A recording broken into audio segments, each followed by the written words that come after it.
Capítulo 1. Playa de Brighton, Inglaterra, 28 de abril. Mamá, tienes que comer y beber algo. Necesitas recuperar fuerzas, dijo Tripuri. Al ver que la otra mujer no le prestaba atención, suspiró con resignación. Tripuri apartó el tazón de sopa fría con la esperanza de que tal vez más tarde lograra que su madre comiera. Luego se dirigió a la parte trasera de la tienda, lejos de su madre, y lloró. Poco después de la caída de Hogwarts, las fuerzas de Voldemort los persiguieron. Lograron escapar, aunque su madre resultó herida en la lucha por la libertad, y desde entonces habían estado huyendo. Tripuri era una sanadora completa, pero poco podía hacer por las heridas de su madre sin las pociones adecuadas. Dio un respingo al sentir una mano en su hombro. ¿Ningún cambio?, preguntó Gurprit. Sus ojos estaban atormentados por las imágenes y los sonidos de las últimas 2 semanas. No, papá, cada día está más débil. Si no encontramos ayuda pronto, la perderemos. Esos hombres la golpearon mucho y ahora se niega a comer. Quiere hablar con Padma y Parvati, dijo Tripuri con los ojos llenos de lágrimas. Gurprit se dejó caer pesadamente en una silla y sus hombros se desplomaron derrotados. ¿Has tenido noticias? ¿Has encontrado algo de comida?, preguntó Tripuri. Llevaban 4 días escondidos en ese local. Durante el verano era una tienda de camisetas, pero estaba cerrada por el invierno y probablemente no volvería a abrir pronto, si es que volvía a hacerlo. Hay muy poco de ambas cosas. Encontré unas latas de comida que no parecen haber sufrido muchos daños por el fuego, le dijo a su hija. Corre el rumor de que la reina ha muerto y que Voldemort ha sido declarado su sucesor. Hay rumores de combates en el norte, de que algunos miembros del ejército Magel siguen siendo leales a la corona.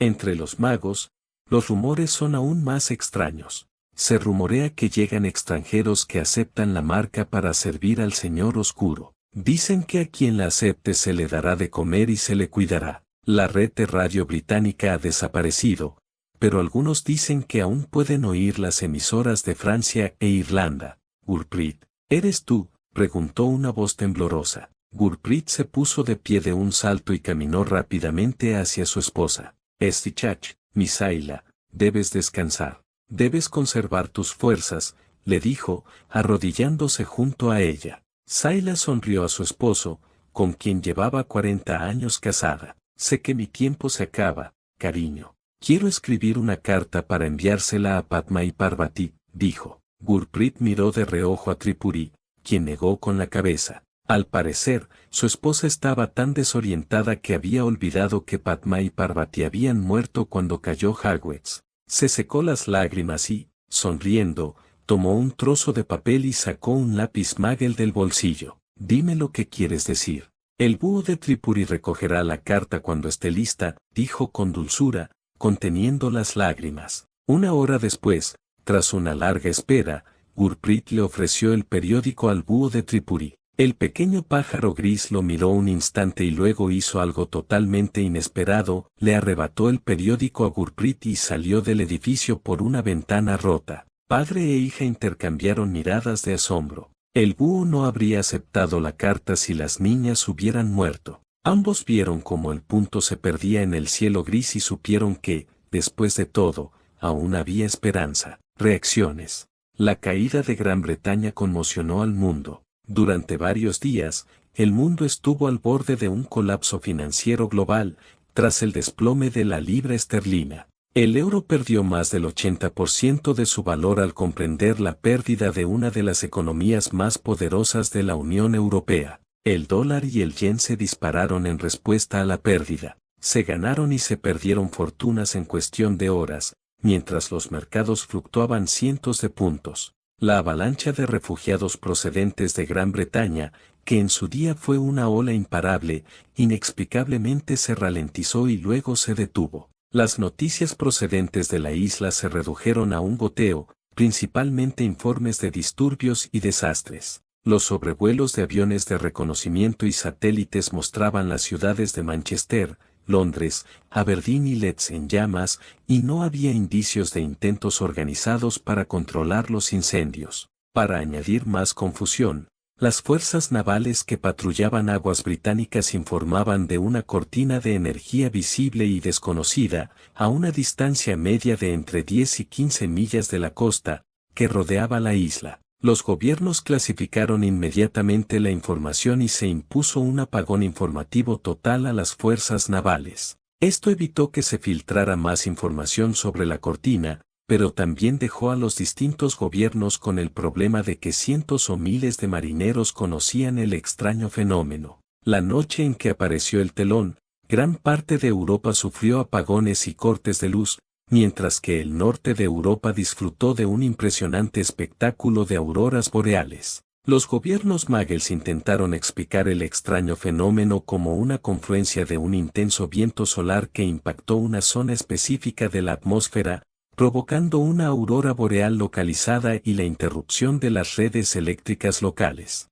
Por supuesto, la cortina no era del todo desconocida. De hecho, todos los jefes de gobierno Muggles habían sido informados por sus homólogos mágicos de que la cortina había sido obra suya y que debía ignorarse, el mero conocimiento de su existencia debía suprimirse. Los gobiernos mágicos se habían reunido entre sí incluso antes de que se erigiera la línea. Irlanda acogía a Harry Potter y los demás gobiernos optaron por seguir las indicaciones del ministerio irlandés al respecto. Sin embargo, el propósito de la línea aún se desconocía. El ministerio irlandés tenía previsto reunirse con Harry Potter y sus asesores, pero debido a las heridas sufridas en su batalla con Voldemort, no pudo reunirse con ellos durante algunos días más. Una cosa era segura. El ministerio irlandés informaba a los demás gobiernos de que Harry Potter había confinado a la mayor parte de las fuerzas de Voldemort en la isla de Gran Bretaña, y solo por eso, el mundo mágico respiró aliviado. Lo peor aún no había pasado, ni mucho menos. Pero, de alguna manera, Harry Potter había dado tiempo a los gobiernos mágicos para actuar. Padfoot Manor, Haven, 30 de abril. Hermione abrió los ojos y se estiró. Sintió algo moverse al pie de la cama y que poco a poco se acercaba a ella. Entonces maulló. «Buenos días», Crookshanks susurró, y extendió la mano para rascar las orejas de su peludo amigo. Él respondió con un estruendo como el de un pequeño tren de carga y empujando su mano. Crookshanks trepó más alto sobre ella hasta quedar agachado sobre su pecho, y ella agradeció que la manta la protegiera de sus afiladas garras mientras él la amasaba. Hermione sonrió a su familiar y se quedó allí, acariciándolo distraídamente. A su lado, Harry se giró de lado. Ella lo miró para ver si seguía dormido. Ya se había recuperado de la gripe y había recuperado su habitual vitalidad, aunque se había prometido a sí misma que se aseguraría de que no volviera a sobreesforzarse. Sorprendentemente, incluso Harry parecía interesado en evitarlo. Cuando Crookshanks maulló una vez más, añadiendo un pequeño y trino interrogativo al final, ella rió. Su familiar le estaba recordando, de una forma bastante amable para variar, que rascarle la cabeza era su principal deber en la vida, excepto cuando se trataba de alimentarlo, claro. Le rascó la cabeza un rato más, luego lo apartó de su pecho para poder levantarse de la cama. Crookshanks, al ser un gato, inmediatamente encontró el lugar más cálido que había quedado en la cama tras su ausencia y se acurrucó junto a Harry. Hermione se puso la bata y entró descalza al baño. Le encantaba el baño principal. En su opinión, era pecaminosamente decadente, con una bañera enorme para relajarse o para recibir visitas. Ese pensamiento la hizo sonrojar, pero admitió en privado que disfrutaba bañándose con Harry, aunque ya no tenían mucho tiempo para ello. Cuando por fin salió del baño, relajada y vestida, se alegró al ver que Dobby les había traído café y té, preparando un desayuno continental en la mesa junto a la ventana. Le pedía a Dobby que hiciera esto varias veces por semana para que ella y Harry tuvieran un rato a solas. Sentada a la mesa, miró por la ventana y bebió un sorbo de té. Disfrutaba de la tranquilidad matutina y, no por primera vez, deseó que todos sus problemas desaparecieran para poder estar a solas. Afuera, los pájaros volaban de árbol en árbol y, en algún lugar de los terrenos, una ardile llamada Natter se desvaneció de la vista mientras Hedwig regresaba silenciosamente al aviario de la mansión tras una noche de caza. A lo lejos, pudo divisar algunos de los edificios de Haven. No pudo evitar maravillarse de lo que Harry había logrado construir allí. Había atraído a la gente, reunido sus talentos y los había puesto a trabajar. El resultado fue una floreciente ciudad de casi 3000 habitantes.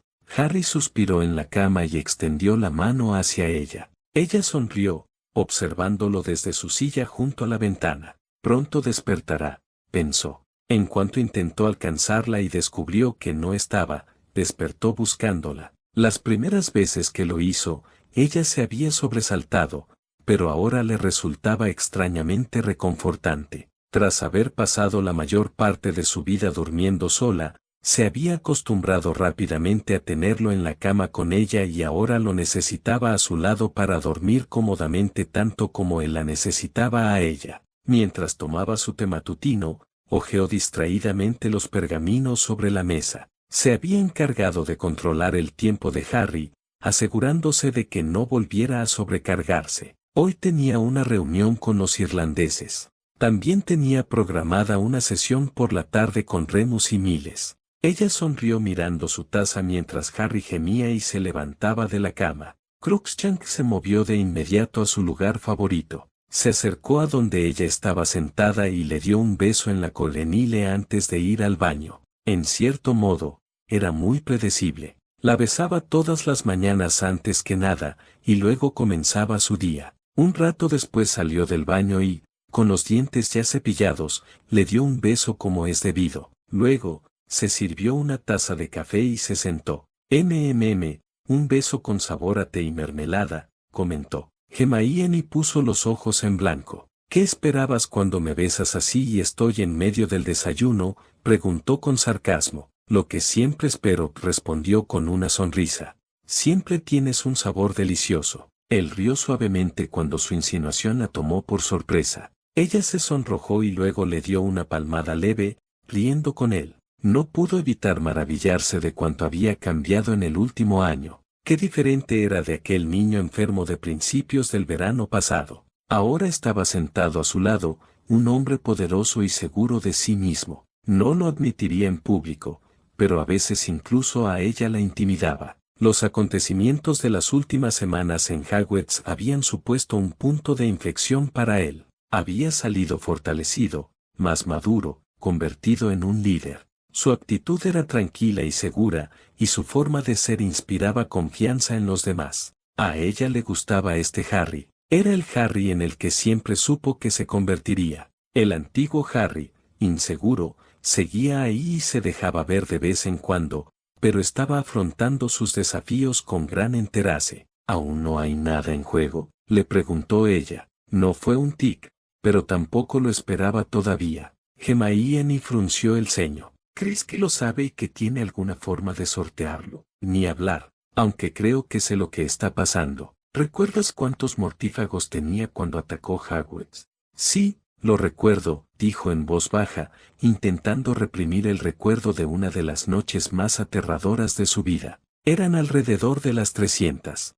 Harry extendió la mano y tomó la de ella entre las suyas. Le dio la vuelta y le besó suavemente la palma antes de volver a colocarla sobre la mesa y sonreír con dulzura. Luego se recostó en su silla y bebió un sorbo de café. El café de la mañana era una costumbre a la que se estaba acostumbrando desde que llegó a Haven. Hermione ni lo probaba, pero él le estaba cogiendo el gusto rápidamente. He estado pensando, dijo con cautela. He estado haciendo cálculos. Aunque me cueste admitirlo, debí de matar o herir gravemente al menos a 300 en el ministerio aquel día. Si a eso le sumamos los 300 que lo acompañaron a Hogwarts, debió de tener menos de 1000 mortífagos marcados. Supongo que, en ese día, eliminé un tercio de ese número. Luego usó otro tercio para atacar el castillo. Imagino que el tercio restante estaba ocupado en Azkaban o en uno de esos nuevos campos de los que hemos oído hablar. Ahora, Odaley dice que Dolop está aquí con al menos 150 mortífagos, aunque creo que se equivoca. Ante la mirada inquisitiva de Hermione, sonrió con amargura. Oh, Dolov está aquí con un grupo de mortífagos, pero no tantos como cree Odaley, al menos no hasta que los reclute. Así que no creo que hayamos notado ningún movimiento en la línea desde que se activó, simplemente porque Voldemort anda escaso de ayuda en este momento y mantiene a la mayor parte de sus fuerzas cerca de él. Hermione garabateó unas notas en un trozo de papel y luego lo miró, frunciendo el ceño pensativa. Si nos guiamos por tus cifras, ahora mismo tiene menos de 500 mortífagos marcados en Gran Bretaña. Asintió. Yo también lo creo. Y por eso aún no ha intentado cruzar la línea. Dio un sorbo a su café y cogió su agenda del día. Reunión matutina con los irlandeses, veo. Bueno, hay que hacerla. Ahora que me he recuperado de la gripe, no tiene sentido posponerla. ¿Qué planes tienes para hoy? Esta mañana me reúno con Remus. Ayer recibió un envío de libros antiguos y quiero echar un vistazo a lo que ha elegido, ofreció, ocultándole el verdadero motivo. Harry asintió y luego frunció el ceño. Hermione, ¿puedes investigar sobre los dementores para mí? Pareció sorprendida. Luego entrecerró los ojos. Ya hemos pasado por esto antes, Harry, incluso en nuestro tercer año. Lo sé, pero estuve pensando en ellos anoche y algo no cuadra. ¿Sabías que solo existen en el Reino Unido y en ningún otro lugar? Preguntó. Ella asintió, pero siguió mirándolo sin expresión. Piensa, Hermione. Hay 10 subespecies distintas de dragones por todo el mundo. Hay 4 subespecies de unicornios. Los centauros asiáticos son diferentes a los europeos. Una hada norteamericana es diferente a una inglesa. Un duendecillo de Cornualles no se parece en nada a un duendecillo romano. ¿Por qué solo existe un tipo de dimente? Un solo tipo, y solo se encuentra en el Reino Unido. Ni siquiera un Etifold se parece a ellos ni está emparentado. No es normal. ¿Por qué no hay una versión australiana? ¿O un temido dimente sudamericano que lleve sombrero y pancho? Harry, ¿estás sugiriendo que alguien creó a los dementores? Preguntó incrédula. Asintió con gesto sombrío. Creo que es una posibilidad. Y si alguien los fabricó, deben tener alguna debilidad que podamos aprovechar. Asintió y añadió la información a sus notas. Al igual que Harry, sus días se volvían cada vez más ajetreados. Tenía asuntos que atender para la guerra y para sí misma, además de otros que había asumido porque Harry no se ocupaba de ellos. En ese sentido, protegía los intereses de Harry y, por extensión, los suyos. Ponerte la túnica de la familia Potter, murmuró, levantando la vista de sus notas.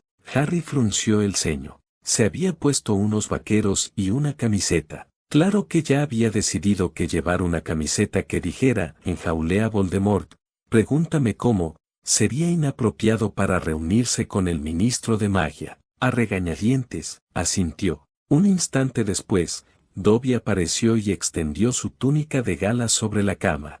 Harry parpadeó sorprendido y luego se inclinó hacia Hermione. ¿Cómo lo hace?, susurró. Hermione observó al pequeño elfo y trató de reprimir una risita. No tengo ni idea, respondió, negando con la cabeza. Dándose por vencida, se echó a reír al ver la expresión de desconcierto de Harry. Se puso de pie, le dio un beso en la mejilla y lo dejó vestirse mientras ella comenzaba su propio día. El castillo de Hogwarts, el gran comedor. Voldemort estaba sentado en su gran sillón y tamborileaba distraídamente con los dedos sobre uno de sus brazos. Siempre había soñado con que controlar Hogwarts y el resto del Reino Unido sería la cima de su vida. La realidad, sin embargo, estaba resultando ser todo lo contrario. Sí, había conquistado Hogwarts, pero ahora era solo una cáscara vacía. Su inmenso códel de conocimiento y tradición le había sido arrebatado antes incluso de que pudiera entrar al castillo. Por suerte, pocos lo sabían, y él se había asegurado de limitar el acceso de los mortífagos al grupo original que había participado en su captura, junto con unos pocos lugartenientes de confianza. Una de las desventajas de esta política era que tenía que viajar a Little Angleton y a la mansión Riddle para reunirse con sus demás sirvientes. Precisamente eso haría esa misma noche para dar la bienvenida a más de 200 nuevos sirvientes. Voldemort levantó la vista de su ensimismamiento cuando Lucius entró en el salón. Lucius había demostrado ser muy hábil controlando a los oficiales muggles que dirigían su ejército, y ahora controlaban casi todo salvo unos pocos focos de resistencia. El rubio había estudiado a los muggles a fondo y había aprendido sus costumbres. Por ello, controlaba con cautela al ejército muggle para preservar sectores clave de la infraestructura muggle. Lucius quería controlar, en particular, los medios de comunicación. Al principio, Voldemort había querido destruir todos los aspectos de la sociedad muggle, pero Lucius le había explicado la importancia de mantener ciertas industrias y cómo podían utilizarse para controlar a las masas. Lucius se detuvo frente a su amo e hizo una profunda reverencia. Sabía que su amo era un mago verdaderamente grandioso, probablemente el más poderoso con vida, pero su trabajo consistía en convencer a Voldemort de que mantuviera intactos y activos ciertos sectores de la sociedad muggle. Era un trabajo que se estaba volviendo cada vez más difícil, ya que Voldemort no comprendía la magnitud del problema al que Lucius se enfrentaba. «¿Y bien?», espetó el señor oscuro, con los ojos brillando peligrosamente. «Mi señor, me complace anunciar que otro foco de resistencia muggle ha caído. Con el colapso de la resistencia en Inverness, todos los demás focos deberían caer pronto».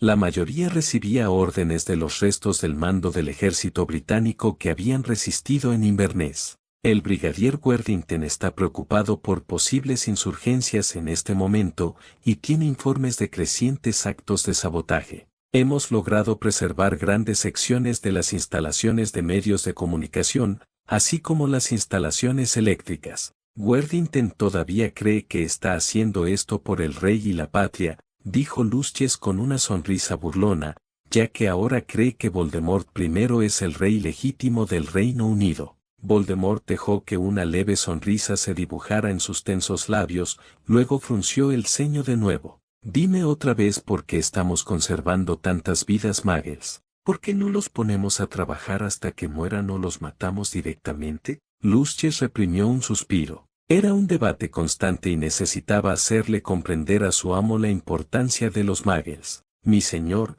ya hemos hablado de esto y debo disculparme y suplicarle clemencia. Pero, por favor, permítame explicarle las razones por las que abogo por una política más indulgente hacia los muggles». Voldemort le hizo un gesto con la mano para que continuara. «Explícate entonces, Lucius. Pero debes saber que mi paciencia se está agotando. Si no te conociera, diría que tienes miedo de esos muggles», dijo con desprecio. «No es miedo, mi señor, es respeto por lo único que ellos tienen y nosotros no. Permítame explicarlo así. En Gran Bretaña tenemos ¿cuántos? 60 o 70.000 magos y brujas, ¿correcto?» Voldemort asintió a regañadientes. «Eso suena a mucho, mi señor, pero hay 60 millones de muggles en Gran Bretaña. 60 millones. Nos superan en número 1000 a 1. Podemos matar a muchísimos, pero podrían abrumarnos si se dieran cuenta. Sabiendo esto,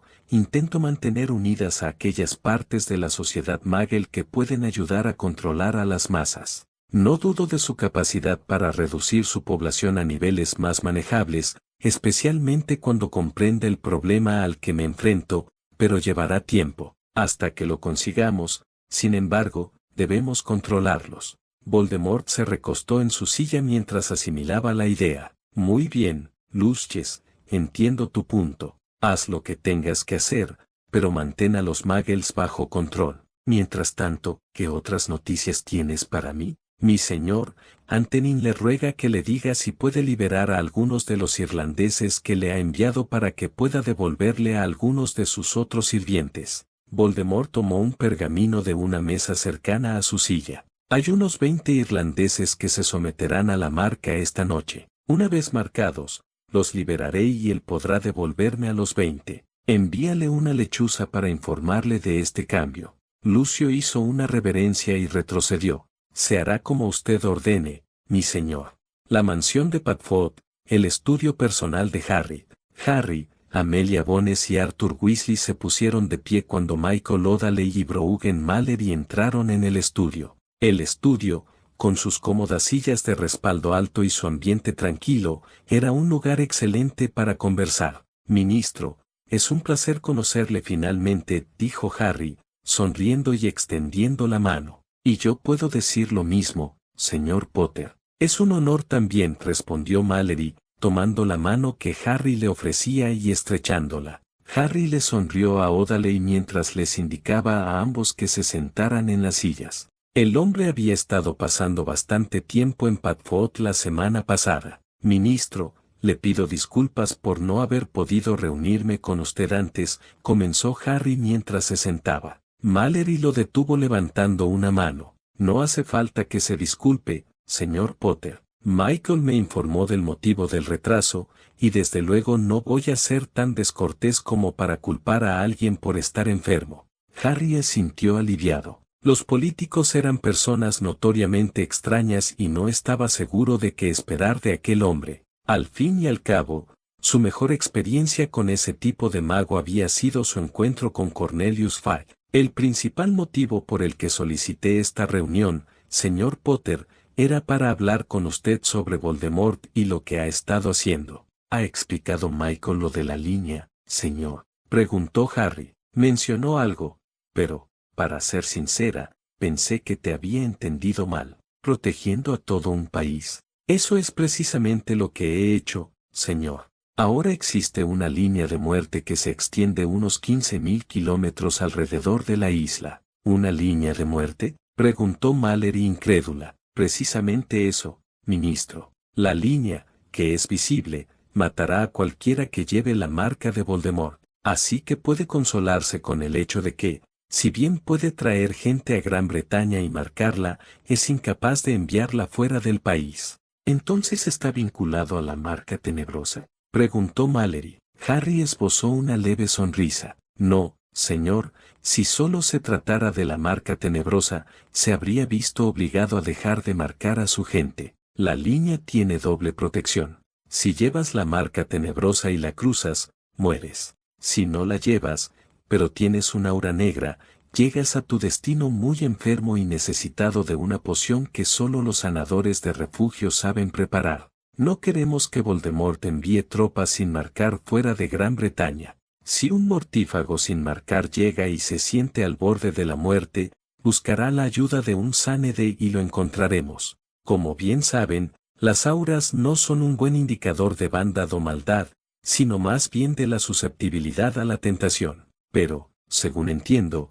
quien haya dañado a otro intencionalmente verá oscurecida su aura. La mayoría de las ofensas imperdonables requieren la intención de causar daño, y nos basaremos en esa intención para oscurecer las auras de las personas. Nuestros sanadores dispondrán de una buena provisión de la poción. Sugiero, ministro, la creación de un equipo de trabajo conjunto para atender a estas personas. Un Sánede de Haven, junto con un Ore del Ministerio Británico, acompañará a 2 de sus errores. Sugiero también que se administre al enfermo un suero de la verdad antes de darle el antídoto. Audley tomaba notas rápidamente mientras Harry hablaba. Mallory analizó el plan de Harry con la mayor objetividad posible, pero no pudo evitar sentirse eufórico. Harry ya había descartado su principal preocupación. Es una solución cruel, señor Potter, interrogar antes de curar, dijo Mallory, curiosa por la respuesta del joven. Harry sintió pensativo. Sí, señor, así es. Pero esto es la guerra, y a veces nos vemos obligados a tomar medidas que no tomaríamos en tiempos más civilizados. Nuestro enemigo es cruel. No ofrece tregua ni cuartel. Simplemente respondo a sus métodos con la misma moneda. Señor Potter, comenzó Mallory, muy complacido por lo que había oído.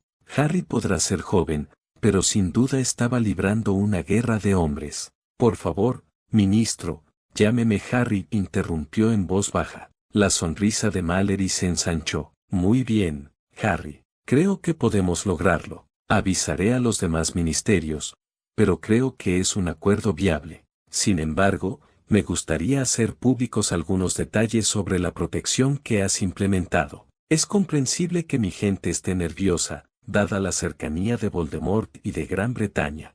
Harry negó con la cabeza. No, creo que deberíamos esperar unos días más. De momento, no se ha producido ninguna brecha en la línea. Creo que nos conviene esperar a que Voldemort descubra qué hace antes de anunciarlo al mundo. Sin embargo, entiendo la situación en la que te encuentras. Así que te haré una contraoferta que quizá te resulte atractiva. Si esperas antes de anunciar la existencia de la línea, estaré personalmente a tu lado en la rueda de prensa cuando se haga el anuncio. Los ojos de Mallory se iluminaron al oír la oferta de Harry. Tales oportunidades eran raras, y ahí estaba el chico que encerró a Voldemort en Gran Inglaterra ofreciéndose a participar en una rueda de prensa conjunta. Tu solución es aceptable, Harry, respondió, intentando mostrarse entusiasmado. Ahora, pasando a los asuntos del Ministerio Británico en el exilio, concretamente a los esfuerzos por mantener el secreto de nuestro mundo.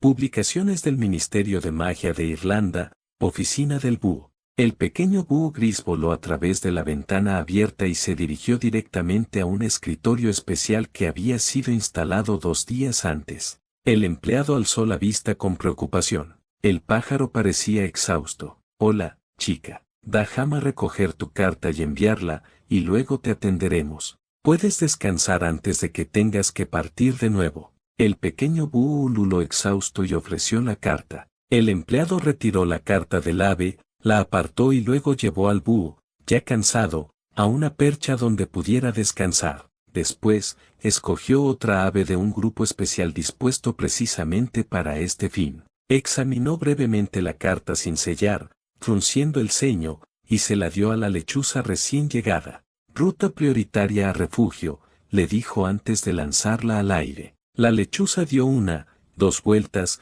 y luego salió volando por la ventana abierta. Con la carta en camino, se volvió hacia el búho exhausto y comenzó a brindarle los cuidados necesarios para recuperarse. La mansión Kenutou, el estudio personal de Hermione. Hermione estaba sentada frente a su escritorio, repasando unas notas que había tomado. Cuando Harry le enseñó la habitación y le dijo que era para su uso personal, no le impresionó demasiado. Tenía un escritorio y unas cuantas estanterías, y poco más. Luego le sugirió que hablara con Dobby para decorarla a su gusto. Al oír eso, se puso manos a la obra con energía. Gracias a Dobby, a algunos de los otros elfos y a las transfiguraciones de Hermione, su estudio se había convertido en un lugar muy cómodo donde sentarse a leer o mantener conversaciones tranquilas. ¿Querías verme, Hermione?, preguntó Remus desde la puerta. Sí, lo hice. Gracias por venir,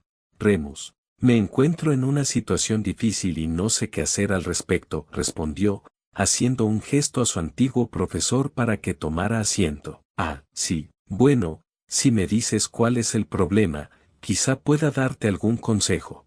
Harry me ha enseñado algunos de los informes que le has enviado. Sé que esto no es asunto mío, pero ¿de verdad está gastando tanto dinero cada semana para mantener Haven en funcionamiento? Enarcó una ceja. En realidad, Hermione, creo que los costes van a seguir subiendo durante un tiempo. Frunció el ceño y se mordió el labio inferior un instante. Maldita sea, no sé qué hacer. ¿Cuál es el problema?, preguntó preocupado. Ella miró a Remus durante un largo rato, analizándolo. Bueno, esto es una de esas cosas de, si lo hago, estoy condenada, si no lo hago, también, mejor me lanzo de una vez. Mira, sé que solo soy la novia de Harry, pero me preocupa cuánto dinero está gastando. Sé que no tengo derecho a preocuparme, pero parece que a él no le importa. Alguien tiene que velar por sus intereses. Cuando Remus empezó a reír, ella lo miró con el ceño fruncido y se cruzó de brazos. Recomponiéndose, se secó las lágrimas de risa y la miró fijamente. Sabía que tarde o temprano tendríamos esta conversación, Hermione. Recuerdo que James me contó una parecida que tuvo con Lily en su 7º año, antes de pedirle matrimonio. Dejando de lado que Harry es uno de los magos más ricos del planeta, los Potter siempre han tenido un defecto, por así decirlo, el dinero.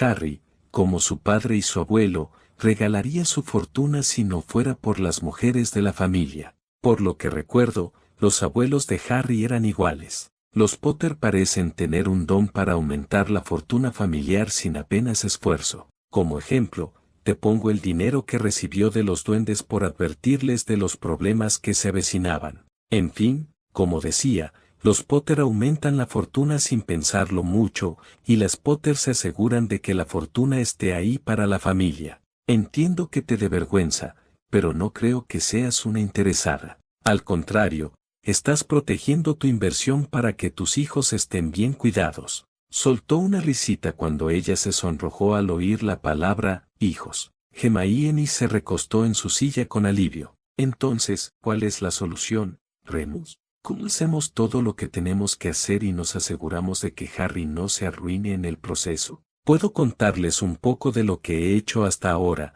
pero estoy abierto a más sugerencias. Para empezar, he negociado varios préstamos para Amelia para que el ministerio en el exilio esté financiado. Son préstamos a largo plazo con condiciones muy favorables para Harry, pero el ministerio no podrá empezar a devolverlos hasta que hayamos regresado a Gran Bretaña. Sé que será importante que Haven se autofinancie pronto, así que he estado buscando oportunidades que podamos ofrecer a Haven para que sus residentes puedan salir adelante, conseguir trabajo, ganarse la vida, por así decirlo, y también generar ingresos para Harry. Claro que, ahora que la mayor parte de la construcción está terminada en Haven, Harry podría financiar el funcionamiento del pueblo durante 30 años sin siquiera darse cuenta del gasto. Pero estoy de acuerdo contigo. Necesitamos trabajar para que nuestros residentes sean productivos y autosuficientes. Les subirá la moral. Hermione asintió pensativa. Creo que ahora lo entiendo. También estaré atenta a las oportunidades. Seguro que hay alguna idea por ahí esperando a que la descubramos. Pero sobre Harry, dices que esto es algo que su padre y su abuelo también hicieron. No me malinterpretes.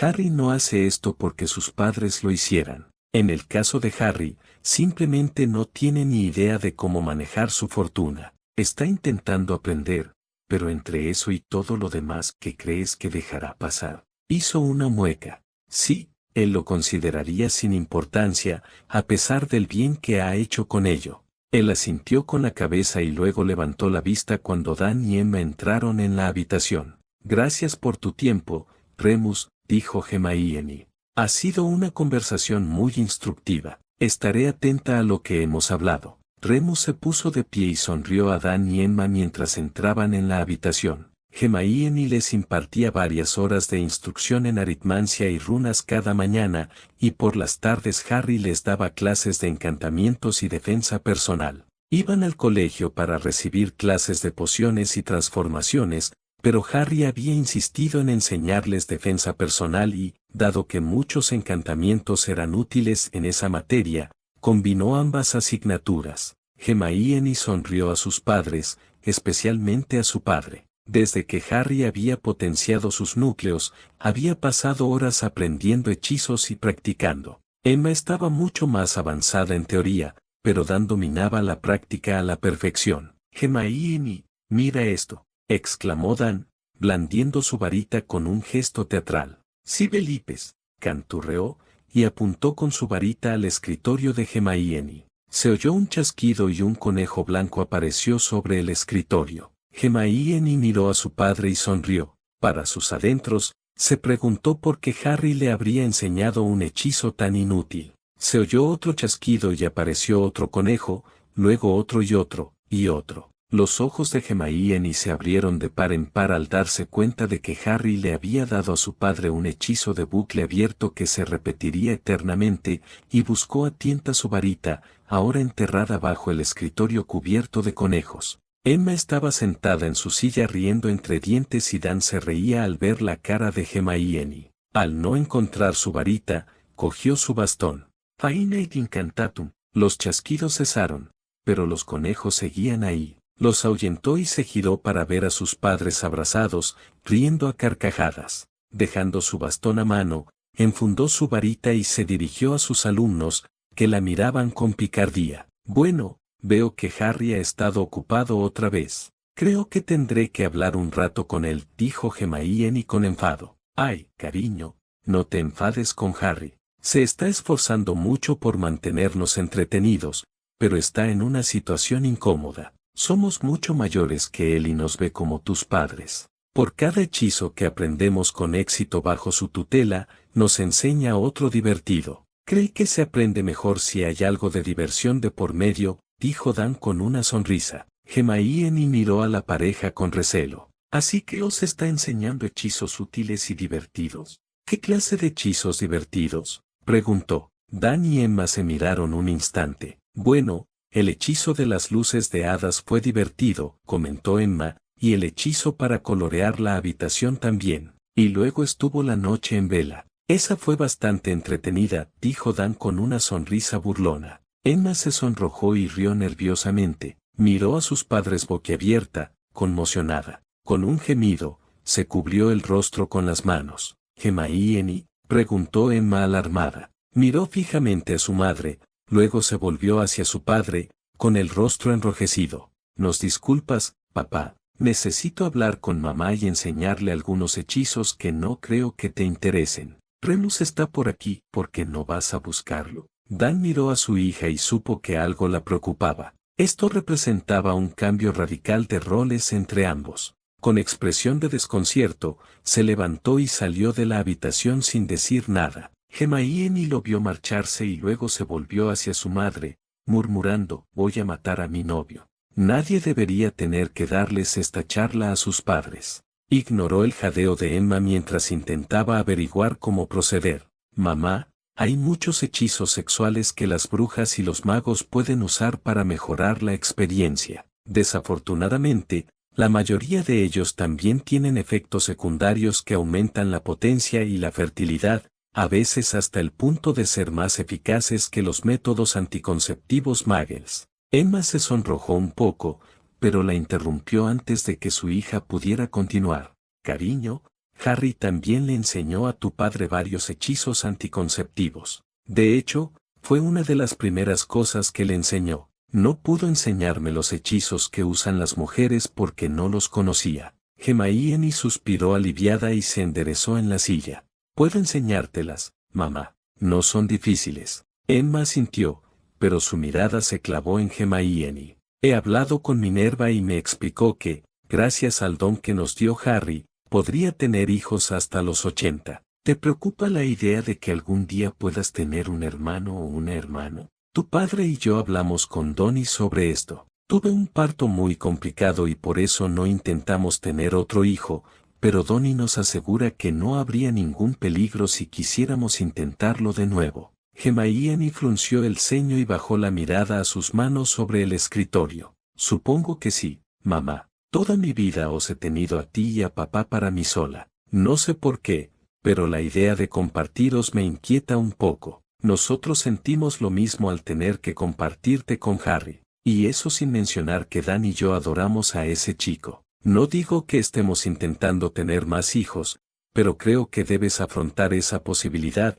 sobre todo cuando termine esta guerra», dijo Emma en voz baja. Hermione sonrió débilmente y luego se sacudió. «Bien, comencemos con el hechizo anticonceptivo básico de 7 días y luego vayamos avanzando hasta el hechizo de 6 meses. Escuela de Magia y Hechicería Haven». Minerva McGonagall sonrió al tomar asiento. Las últimas semanas habían sido duras para todos y su carácter severo y taciturno se había resentido, pues tenía que lidiar con niños desesperados por noticias de sus familias. Ahora sonreía con más frecuencia y se sorprendió al descubrir que, a veces, una sonrisa resultaba incluso más alentadora para un alumno con problemas de transfiguración que su habitual ceño fruncido. Mire donde mire, podía ver la influencia de Harry y Hermione en el diseño general del colegio. No había mesas de las casas ni mesa principal en el gran comedor. Los dormitorios estaban organizados por curso,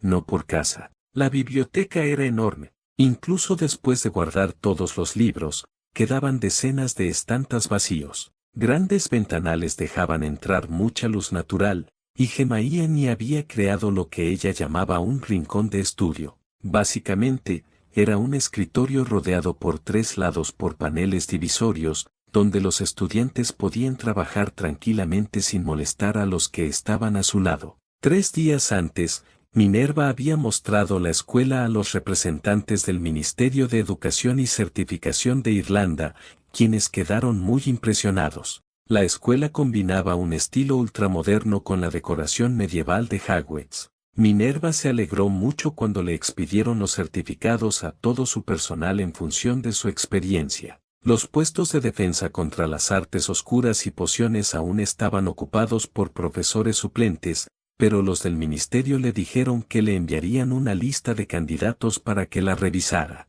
El gran comedor no tenía el encanto de una clarevoyée como el gran comedor de Hogwarts, pero los elfos domésticos habían colocado muchos retratos en él y el profesor Flitwick había encantado los grandes ventanales de un lado para que mostraran escenas de todo el mundo. Hoy, los ventanales mostraban una playa iluminada por la luna. En lugar de las grandes mesas de las casas, habían llenado el comedor con mesas más pequeñas, con capacidad para 10 personas cada una. Cada día, los profesores elegían una mesa diferente para sentarse, de esta manera podían conectar mejor con sus alumnos. Era uno de los mayores cambios y ella lo aprobaba con entusiasmo. Minerva estaba a punto de empezar a preparar su sopa cuando oyó un grito proveniente de una mesa cercana. Parvati. Padma Patil apretaba una carta en una mano y buscaba frenéticamente a su gemela con la mirada. Minerva vio un búho con una banda verde que despegó de la mesa donde Padma había estado sentada.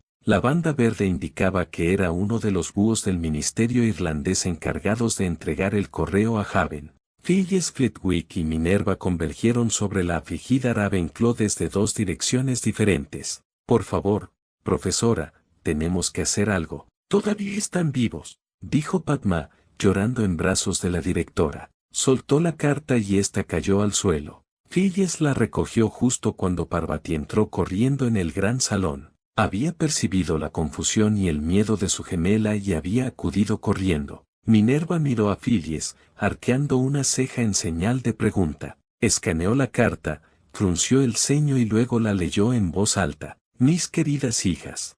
Parece que ha pasado una eternidad desde que supimos del derrumbe de la escuela y la pérdida de todos sus habitantes. Su padre, Tripuri y yo hemos intentado ser fuertes ante la noticia, pero no ha sido fácil. Ahora llega mi hora y pronto estaré con mis niñas. Ojalá no tuviera que dejar a su padre y a su hermana. Pronto estaré con ustedes de nuevo, mis amores. Mamá Parvati miró a Phyllis con horror e inconscientemente extendió la mano hacia su hermana. Minerva sujetó a ambas niñas por el hombro, obligándolas a mirarla. Chicas, deben calmarse. Haremos todo lo posible por ayudarlas. Ahora, síganme las dos. Phyllis, tú te encargas de la escuela hasta que regrese. Minerva tomó la carta de Phyllis antes de salir del vestíbulo, marcando un paso ligero. Las gemelas Patil casi tuvieron que correr para seguirle el ritmo. Al ser mucho más alta que ellas, el paso de Minerva les impedía hablar y preocuparse la una por la otra. Las condujo directamente al centro de operaciones,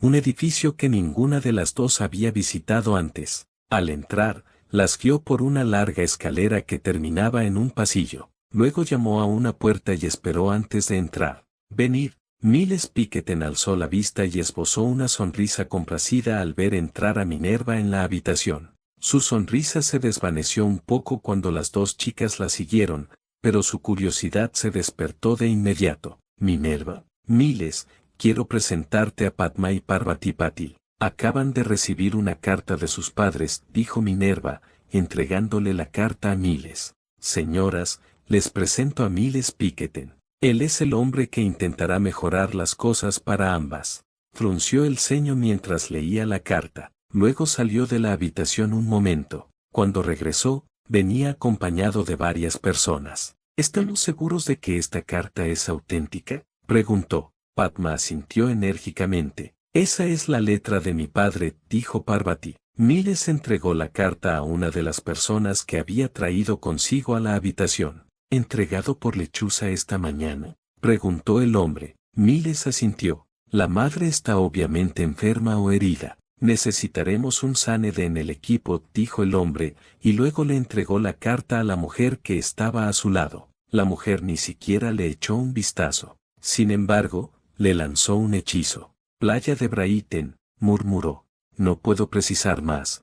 Es un comienzo, dijo Miles. ¿Por qué no enviamos un equipo de extracción a Brighton? Desde allí, pueden usar un rastreo de búho. La cuestión es, ¿traen a los objetivos directamente de vuelta con un traslador o no? Eso depende del Sanedet, dijo el primer hombre, encogiéndose de hombros. Miles se recostó un instante antes de volverse hacia las gemelas Patil. Las dos chicas habían observado la conversación, con la esperanza reflejada en sus rostros. Les sonrió con dulzura. Chicas, sé que están preocupadas y muy asustadas. Van a tener que ser valientes. Al anochecer, enviaremos un equipo de rescate. Si todo sale bien, un par de horas después, ustedes y su familia se reirán de esto y planearán una celebración. Ahora, si siguen a Minerva, ella las llevará de vuelta a la escuela. Las traerá de regreso cuando lleguen sus padres. Dado el contenido de la carta, probablemente las lleven directamente al hospital con un traslador, dijo, dirigiéndose a Minerva, quien asintió comprendiendo. Mansión Padfoot. Harry se levantó de la silla y se estiró. El ministro irlandés y Amelia se habían marchado hacía casi 2 horas y por fin sentía hambre. Tenía previsto reunirse con Remus y Hermione después de comer. Demasiado tiempo sentado últimamente y mucho reposo en cama, pensó. A partir de mañana volveré a nadar. Salió de su estudio y se dirigía al comedor cuando se detuvo asombrado. De pie en el rellano de una de las escaleras menos transitadas, contempló el patio trasero de la mansión y vio a Dobby y a los elfos domésticos. Cientos de elfos domésticos vestidos. Frunciendo el ceño, negó con la cabeza y continuó bajando las escaleras. Al entrar en el comedor, ignoró el ceño fruncido de Hermione y las miradas curiosas de los demás, mientras caminaba hacia la ventana y observaba al extraño grupo de elfos. Remus, dijo con atención, sé que tenemos el recuento del número de humanos en refugio, pero ¿alguien ha contado a los no humanos? Remus miró a Harry, que estaba de pie junto a la ventana, y negó con la cabeza. No lo creo, porque, aparte de mí y algunos elfos domésticos, no podemos ser tantos. Harry le lanzó una mirada asesina. Cuando Remus simplemente arqueó una ceja, volvió a mirar por la ventana, pero solo un instante. Viejo lobo testarudo, murmuró, lo suficientemente alto para que el hombre mayor lo oyera. Con su licantropía, Remus se consideraba una criatura oscura y no humana. Habían discutido sobre ello en numerosas ocasiones. Remus soltó una risita ahogada y Harry conjuró una pequeña silla junto a una de las sillas del comedor, luego se sentó y llamó a Dobby. Un instante después apareció Dobby, frente a frente con Harry. Vestía pantalones cortos y una camisa caqui, igual que los demás elfos que estaban en el jardín. Le hizo un saludo militar, al que Harry se vio obligado a responder. Detrás de él, Dan y Emma se rieron entre dientes e incluso Hermione soltó una risita. Dobby, quiero hablar contigo. Siéntate, por favor, dijo Harry, señalando la pequeña silla que había conjurado. Los ojos de Dobby se abrieron aún más, si es que eso era posible, y se deslizó en la silla que Harry le había indicado. ¿Está Dobby en apuros, amo Harry? Preguntó con voz suave. Harry le sonrió dulcemente al pequeño elfo. No, Dobby, aunque hubieras hecho algo mal, los amigos se perdonan, no se castigan, respondió. Pero tengo curiosidad por algo. ¿Por qué hay cientos de elfos en mi jardín vestidos con uniforme? Las orejas de Dobby se le cayeron y se encorvó en su silla. Son elfos domésticos sin hogar, amo Harry. Han oído hablar de los elfos de Hogwarts y han venido aquí buscando trabajo y familias. Son demasiados para todas las familias de refugio. Así que decidimos integrarnos en refugio, como los elfos de Hogwarts se integran en el colegio. Cocinan, limpian y ayudan en lo que pueden. No está tan mal, Dobby. Y no estoy enfadado contigo. Pero dime, ¿cuántos elfos hay? 100 veintenas, amo Harry. Harry se recostó en su silla, conmocionado. ¿100 veintenas? ¿Tenemos 2000 elfos domésticos? Preguntó, sin dirigirse a nadie en particular. Se puso de pie y comenzó a pasearse por la habitación. Dobby lo observaba desde su silla, con sus enormes ojos siguiendo constantemente los movimientos de Harry. 2000 elfos, murmuró Harry. Piénsalo, Remus. Aunque solo consigamos que unos pocos acepten ayudarnos, podríamos construir una red de espionaje sin parangón. Se giró entonces para encarar a Dobby, con los ojos llameantes de energía. ¿Crees que puedes convencer a algunos de tus amigos para que nos ayuden averiguando qué está pasando en Gran Bretaña? Dobby asintió y saltó de su asiento. Dobby conoce a muchos elfos que quieren ayudar a volver a casa, amo Harry. Voy a preguntarles. Harry asintió y el pequeño elfo volvió a saludarlo. Miró a Dan antes de devolverle el saludo. Cuando Dobby desapareció, se volvió hacia los demás, notando sus expresiones de asombro. Draco, creo, murmuró. Hermione negó con la cabeza. Draco, ¿para qué? ¿Y acabas de hacer lo que creo que hiciste? ¿Reclutar elfos domésticos para que espiaran para ti? Harry se sentó en su silla y comenzó a servirse comida en el plato. Sí, acabo de reclutar elfos domésticos para espiar y creo que Draco sería la persona perfecta para organizarlo. Pero Harry, eso es peligroso, protestó, ignorando las miradas que le dirigían sus padres.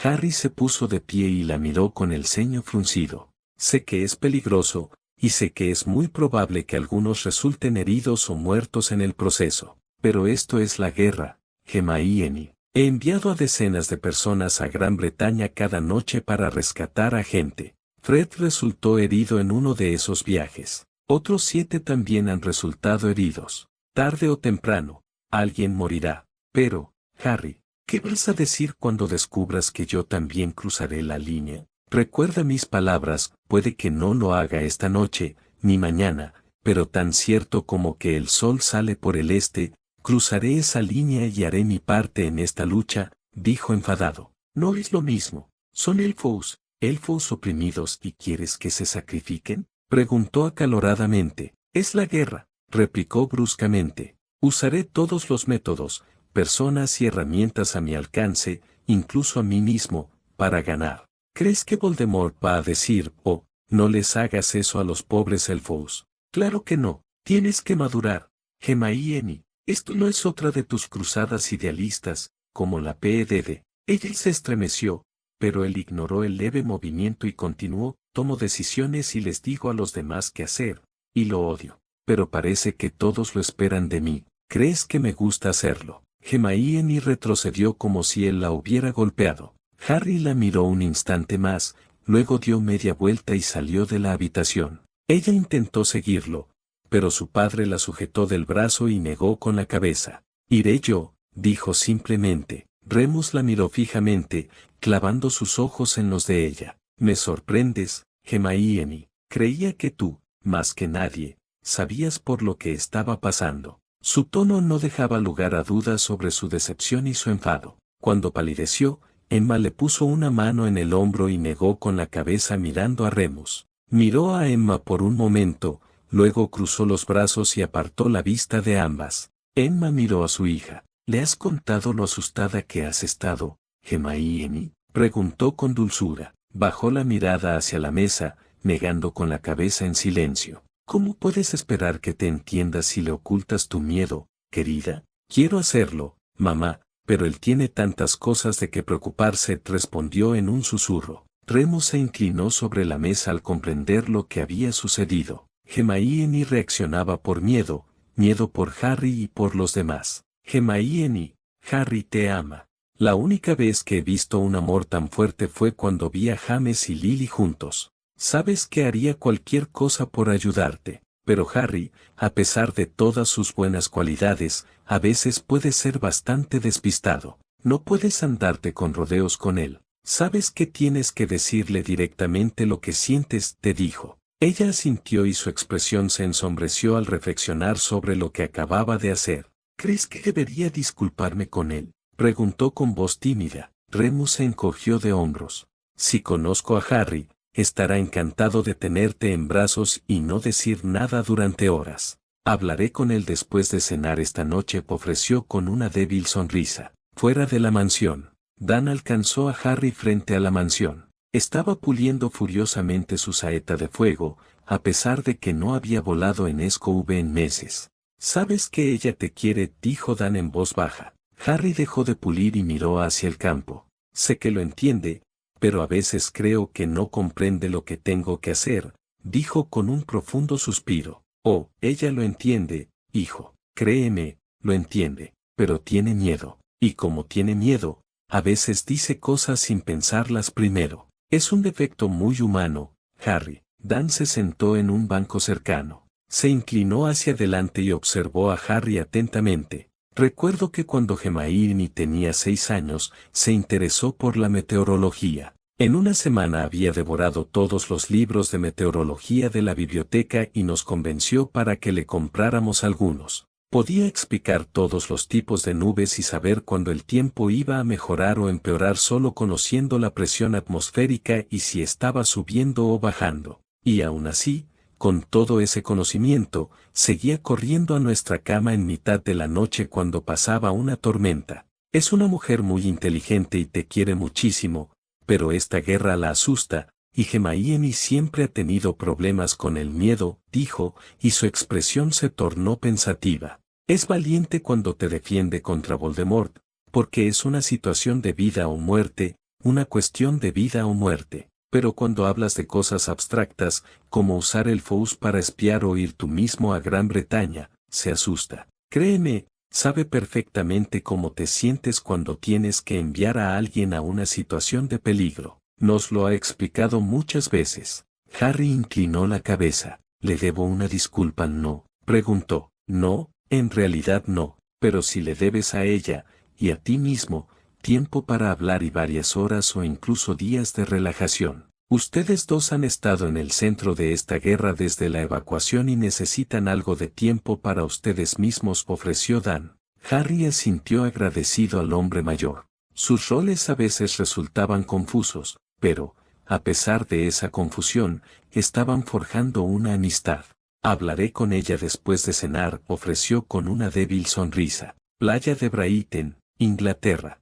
Los periódicos revoloteaban por la calle mientras el viento azotaba el pueblo casi desierto. Apenas se veían los habitantes que vivían del turismo. Los turistas no vendrían este año y nadie sabía si volverían alguna vez. Para la mayoría de los británicos, aquello había sido un momento de profunda conmoción. La mayoría de la gente permanecía refugiada en sus casas, con la esperanza de que ocurriera un milagro y al despertar encontraran que el ejército había sofocado los disturbios y que el correo matutino llegaba, junto con gasolina y alimentos a las tiendas locales. Algunos intentaron abastecerse de sus propias despensas, pero en zonas tan pobladas, la gente tenía la costumbre de no almacenar grandes cantidades de comida. ¿Para qué? El supermercado estaba a un corto trayecto en coche. Para los habitantes de Brighton, la realidad de la situación llegó 4 días después del atentado. Alguien estrelló una furgoneta contra la fachada del supermercado Mouresens.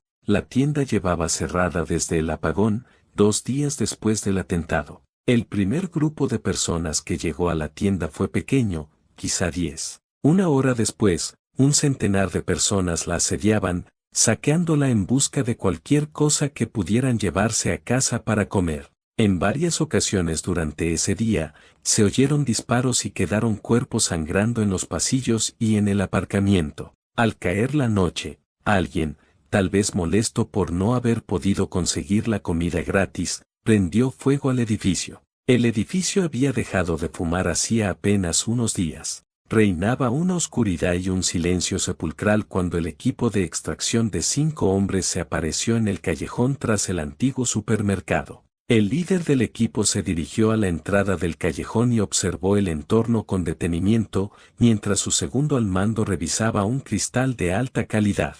El equipo llevaba entrenando y realizando misiones similares a esta desde principios de abril, cuando el gobierno puso a muchos de los héroes y a sus familias en fuga. El equipo estaba formado por 5 miembros, 4 ex-héroes del ministerio con entrenamiento completo y un sánede de campo, al que siempre llamaban Doc. El líder miró hacia el amplio bulevar. En el horizonte se veía un resplandor, un pueblo costero ardía. A su señal, otro hombre preparó el pequeño búho que habían traído consigo. Con un rápido movimiento de muñeca, el búho alzó el vuelo. El ave llevaba un breve mensaje escrito por Padma para su madre. El búho sobrevoló la zona un instante y luego emprendió el vuelo hacia el sureste. Esperaron hasta que el búho desapareció de su vista, entonces, el miembro del equipo alzó su varita y susurró: «Búho, señálame». La varita se levantó de su mano y se movió lentamente hacia la dirección en la que había viajado el búho. Sobre la varita,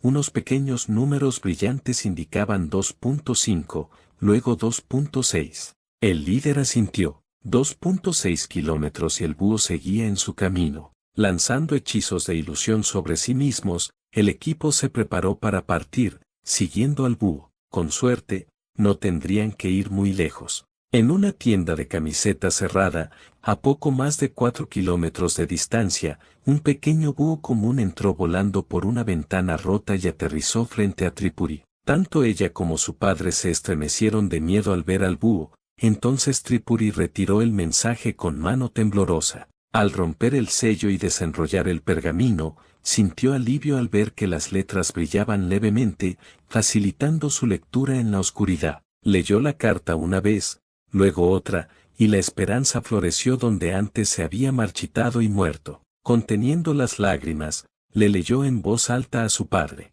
«Quédate donde estás. La ayuda está en camino. Insiste en que quienes lleguen te den la contraseña correcta. Hay un refugio para todos nosotros. Si todo sale según lo previsto, nos veremos esta noche. Con cariño, Padma y Parvati». Gurpreet escuchó a su hija y casi cayó de rodillas. «Viva», susurró. Luego miró el cuerpo inerte de su esposa, tendida en el suelo. Volviéndose hacia Tripuri, la sujetó por los hombros. «Vigila la calle y no olvides la contraseña. Hablaré con tu madre». Tripuri asintió y se dirigió con cautela hacia la entrada de la tienda, procurando mantenerse en la sombra en la medida de lo posible. Gurpreet se sentó junto a su esposa. «Sayla, mi pequeña Sayla, tienes que abrir los ojos», le susurró. Lentamente, la mujer abrió los ojos y le sonrió dulcemente a su esposo. «Gurpreet, estaba teniendo un sueño maravilloso», susurró. Gurpreet le tomó la mano. «Lo sé, mi amor, pero ahora debes ser fuerte y luchar por mí. La ayuda está en camino. Hemos tenido noticias de Padma y Parvati. Están vivas», susurró. Le dio la vuelta a la mano y besó su palma, esforzándose en vano por contener las lágrimas. «¿Viva?», preguntó confundida. «Sí, están enviando ayuda. Esta noche, debes resistir, mi Sayla. Por las niñas. Por mí», dijo, suplicándole. «Pero estoy tan cansada, mi Gurie, ¿no puedo dormir un rato?». Un nudo helado de miedo invadió a Gurpreet, y rezó para que la ayuda llegara pronto. «No, cariño. Puedes dormir más tarde esta noche», después de hablar con Padma y Parvati. La vio luchando por mantenerse despierta y tomó una decisión rápida. Comenzó a cantarle suavemente. Sus ojos se posaron en él. Siempre le había encantado su voz. Una leve sonrisa se dibujó en sus labios mientras lo observaba cantar. Gurpreet sabía que podía mantener su atención mientras cantara, y cantaría toda la noche si fuera necesario. Mansión Padfoot. Harry miraba el cielo nocturno por la ventana de su habitación cuando Hermione finalmente entró. Se habían evitado durante el día, pero ahora tendrían que enfrentarse y confrontar el abismo que habían creado. Ella se acercó a él, pero él la sorprendió volviéndose hacia ella y atrayéndola hacia sí en un abrazo. Se abrazaron durante un largo rato, encontrando consuelo en la presencia del otro. «Lo siento», Hermione susurró. «No, deberías ser más comprensiva, Harry», respondió ella en voz baja. «Sé que estás asustada, y no sé qué puedo hacer para aliviar tu miedo. Tu padre sugiere que nos escapemos un día, o incluso unas horas. No sé tú, pero escaparnos, aunque solo sea por unas horas, me parece una buena idea», dijo con voz esperanzada. Ella asintió contra él, apretando su agarre. «Por favor, entiéndelo, Hermione, estamos en guerra. Habrá momentos en que tú y yo correremos peligro. Sé que puedes con ello, eres una de las personas más valientes que conozco, pero, quieras o no, la gente espera que yo lidere nuestro bando. Incluso Amelia me pide consejos sobre asuntos como el gobierno en el exilio, y a veces tendré que enviar gente al peligro y puede que no regresen. No me gusta, no quiero este puesto, pero todos parecen creer que soy yo quien manda», dijo en voz baja. Luego la condujo hasta 2 sillas y la sentó en una. Hermione lo miró con expresión seria. «Tú estás al mando, Harry. Todos están aquí por ti y buscan en ti su guía». Su expresión se tornó dolorosa. Entonces, por favor, comprendan que, aunque no me guste, a veces será necesario que envíe gente al peligro, como esta noche, cuando estamos a salvo y cómodos.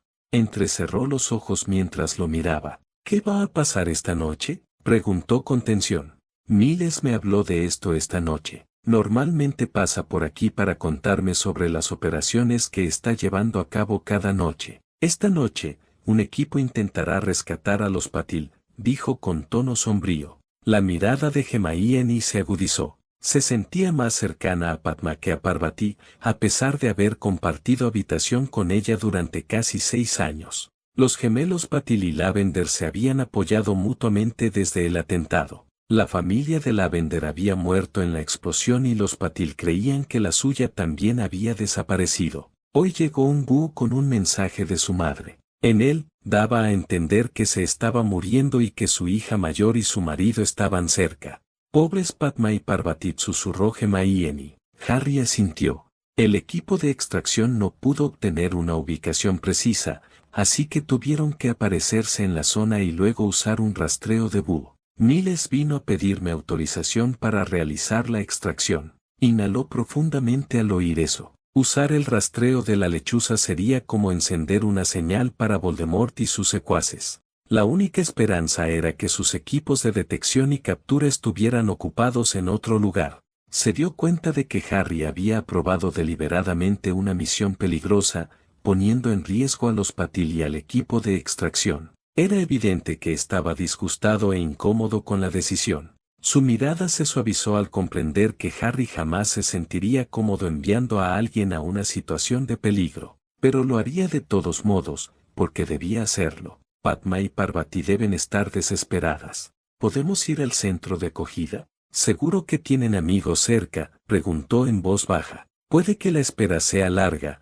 pero eso era justo lo que iba a sugerir, respondió con una leve sonrisa. Luego, la sonrisa se desvaneció. No vendrán al centro de acogida. Dado el tono de la carta, se decidió que irían directamente al hospital. Momentos después, Hermione cogía capas de abrigo para ir andando al hospital mientras Harry informaba a Dobby de a dónde iban. Mansión Riddle, Little Angleton. Voldemort observó a los mortífagos reunidos. Apenas se ponían de pie, algunos lloraban, la mayoría se agarraba a los brazos. El marcaje masivo de tanta gente lo agotaba, y Voldemort se dejó caer en la silla que Lucius le había preparado. Otro grupo de mortífagos se adelantó y comenzó a repartir las túnicas y máscaras necesarias para completar su ingreso a su servicio. Uno a uno, a los nuevos mortífagos se les presentaba a un Magel, al que debían asesinar, aunque en ocasiones se les animaba a violar primero a los más atractivos. Una vez cumplido esto, los nuevos reclutas eran llevados ante Voldemort, donde se inclinaban en señal de respeto y lealtad. Aquellos pocos que se negaban a matar eran ejecutados de inmediato. Después de todo, uno no se negaba a servir al Señor Oscuro, no después de haber sido marcado como suyo. Cuando la ceremonia de iniciación llegó a su fin, Lucius se acercó a la silla de Voldemort. Comprendía lo cansado que estaba su amo, así que dirigió la ceremonia una vez completada la marca. Haciendo una reverencia ante Voldemort, se volvió hacia la multitud y se lanzó a sí mismo el hechizo sonoro. Necesito aquí arriba ahora mismo a los 20 reclutas que se han ofrecido como voluntarios para regresar a Irlanda, ladró, su voz resonando sobre el grupo y haciendo eco contra las colinas. 19 hombres subieron lentamente a la plataforma elevada, con el miedo reflejado en sus rostros. Lucius pasó rápidamente uno por uno. ¿Dónde está el hombre que falta?, gruñó. Está muerto. No pasó la última prueba, dijo uno con marcado acento irlandés. Lucio gruñó en señal de asentimiento y luego les entregó a los hombres una larga cuerda. Tomad esto, agarraos todos. Es un traslador que os llevará a nuestra base irlandesa. Cuando lleguéis, decida a Antonin que envíe inmediatamente a 20 hombres de vuelta. El grupo se reunió para sujetar la cuerda. Cuando todos la tuvieron agarrada, Lucio la golpeó y los 19 hombres desaparecieron de la vista. Lucius se giró y vio a Voldemort asintiendo con aprobación. Pensó en la siguiente tarea que debía cumplir para su amo esa noche. Subió a la plataforma y estaba a punto de consultar la lista de jefes de célula para asignar a los nuevos mortífagos cuando un grito lo interrumpió. Al darse la vuelta, vio que los hombres que acababa de enviar con traslador habían reaparecido. Los 19 hombres parecían conmocionados y sorprendidos. Entonces, los 19 explotaron en una explosión silenciosa de sangre, huesos y carne. Decenas de nuevos mortífagos se agacharon para protegerse, intentando evitar la lluvia de sangre que caía sobre ellos. Lucius palideció y miró con temor a Voldemort, cuyas mejores túnicas estaban empapadas de sangre y trozos de cerebro. La expresión de Voldemort se ensombreció y se puso de pie, furioso. En medio del charco que se iba disolviendo lentamente, donde se encontraban los mortífagos, el aire adquirió un brillo centelleante al empezar a clarear. El brillo comenzó a moverse más rápido a medida que se hacía más claro y, lentamente, una forma se consolidó en el centro del remolino. Voldemort se tambaleó hacia atrás en su silla, conmocionado, al reconocer la figura. Potter, gruñó. La imagen de Harry Potter echó un vistazo a su alrededor con una sonrisa burlona. Hola, espero que haya alguien aquí para hacerle llegar el mensaje al bastardo mestizo conocido como Voldemort. Si no, se enterará tarde o temprano, dijo encogiéndose de hombros. Era evidente que se trataba de un mensaje grabado. En fin, supongo que ahora mismo estarás hasta las rodillas en tripas de sangre pura y demás porquería. Espero que hayas disfrutado del espectáculo, dijo Harry con tono desenfadado, y luego pareció sentarse. Ahora vienen las malas noticias, que quiero que le des a cara de serpienta. Dile a ese bastardo escamoso y sin labios que le revoco el pasaporte. Sí, te encierro.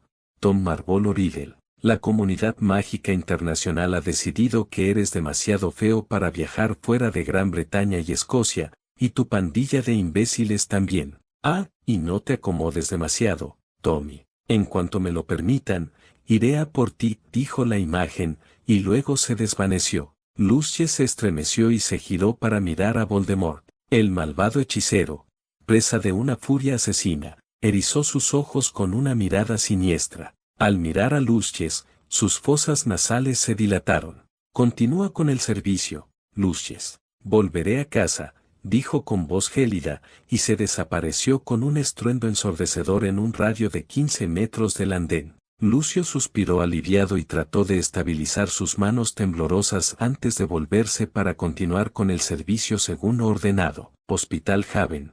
Harry y Hermione salieron tranquilamente de la mansión. El hospital estaba a un corto paseo y, gracias a los numerosos elfos domésticos, el camino entre el pueblo y la mansión estaba bien señalizado, incluso de noche. Harry rodeó la cintura de Hermione con un brazo y ambos caminaron despacio por el camino. Se apoyó un poco en su bastón. Había sido un día largo y la pierna le estaba causando cierta dificultad. En el camino, él se detuvo un par de veces para besarla. La noche era fresca y agradable, y no había necesidad de hablar entre ellos. Hermione podía convencerse fácilmente de que iban a casa de un vecino a tomar el té, en lugar de ir a consolar a amigos que quizá estuvieran pasando la peor noche de sus vidas. A mitad de camino al hospital, Harry tropezó y giró rápidamente para quedar mirando hacia el este. Alzó su bastón por encima de su cabeza y Hermione retrocedió tambaleándose mientras el poder emanaba de él en Oulides.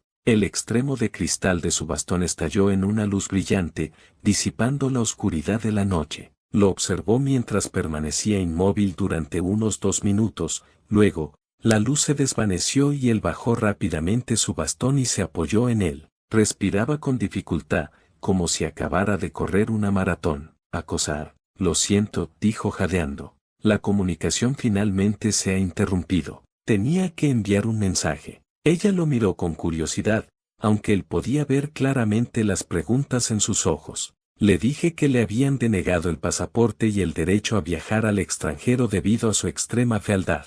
El viejo Tommy, que no tiene ni pizca de sentido del humor, está montando en cólera por el asunto. Si tenemos suerte, matará a algunos de sus secuaces, respondió Harry. Ella jadeó y luego soltó una risita. No lo hiciste, ¿verdad? Él asintió y luego se volvió hacia la carretera. Vamos, cariño, vamos al hospital. Hermione no pudo evitar notar cuánto se apoyaba Harry en su bastón tras su demostración de fuerza. Por suerte para ambos, el hospital estaba a pocos pasos. Harry condujo a Hermione a la pequeña sala de espera de urgencias, donde vieron a Padma, Parvati y Lavender esperando juntas. Minerva y el profesor Flitwick estaban sentados a unas sillas de distancia y parecían estar corrigiendo tareas. Hermione se dirigió directamente hacia las tres chicas, mientras que Harry se sentó en la silla más cercana y suspiró aliviado. Estiró la pierna y se inclinó para masajear los músculos tensos. Un Sánede salió de una habitación trasera para ver quién había entrado. Se acercó a Harry. ¿Tienes algún problema en la pierna? Harry miró al Sánede. Todo irá bien. He vuelto a excederme, dijo con cierto grado de exasperación. Lord Potter, exclamó el Sánede con un hilo de voz.